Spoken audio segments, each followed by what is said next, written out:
ఎవరికైనా ఏదైనా శుభం కలిగితే ఆ శుభానికి కారణం ఎవరు అంటే శంకరుడే. నేను చెప్పట్లేదు ఈ మాట, శాస్త్రములు చెప్పే.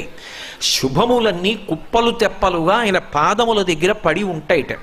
ఆయన అనుగ్రహించాడు అనుకోండి, ఓసారి ఇలా అంటాడు అంటే అది ఎగిరి వెళ్ళి ఇంటికి తోరణంగా పట్టుకుంటాడు. అందుకే ఒక గడుసు కవి ఒక మాట అన్నాడు, నేను ఓ పువ్వు పట్టుకొచ్చి మీ పాదాల మీద వేశాను అనుకోండి, నేను వేసినది ఏది పువ్వు, మీ పాదముల మీద ఉన్నది ఏది పువ్వు.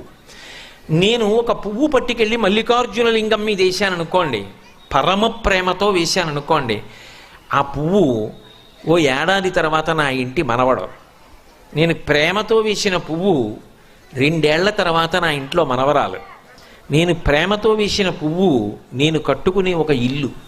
నేను వేసిన పువ్వు నాలో కలిగేటటువంటి భక్తి. నేను వేసిన పువ్వు ఏ వయస్సులో నాకు రావాలో ఆ వయసు